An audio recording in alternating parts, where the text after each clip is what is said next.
Ang love life karon sa akong amiga, puwerte jud malasa. Sa kadugayon nilang panagkuyog, pirmi siyang gaduda. Pero wala niya pansina ang chismis o mga istorya. Kabahin sa uyab niyang pinangga, mga istorya gibali wala. Dihay adlaw nga iyang nakitaan, iyang uyab na ay ka-holding hands. Grabe niya kaguol sa iyang nakita, kay ang girl iyang silingan.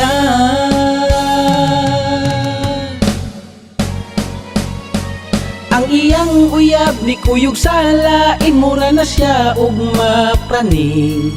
Di mahimutang sa gilingkuran, dughan niya kay nasamdan. Ang iyang uyab, grabe kapak-an, siya karon kay giilisan. Kay ang iya haman di aing uyab, pirmi datungan sa iyang silingan.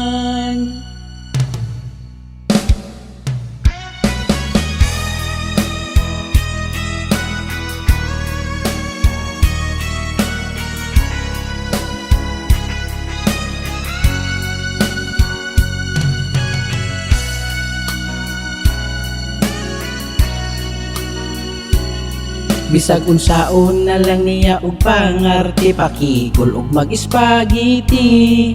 Tanan niyang gibuhat para iyang uyab, niya kay madani. Pero lupigon jud siya sa kwarta, bisag bati pa og hitsura. Kay iyang silingan, grabe ka kwartahan, ang laki pirming datungan. Ipalitan pa og inmax, alahas og house and lot. Grabe ka guol na jud niya karon, iyang uyab wa na mo tagan.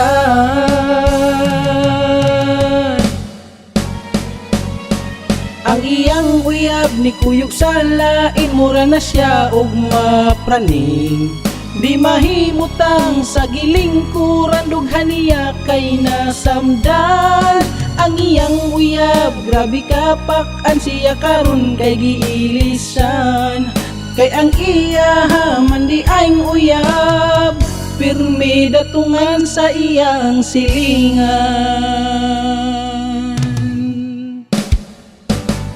Ang iyang uyab karon kinapadpad sa silingan nga pundatan. Bisag mautog dagway, lawas murag anay, basin ikaw ra jud magmahay. Undangin na undo in taon pagpuyo, ikaw ra gahago-hago.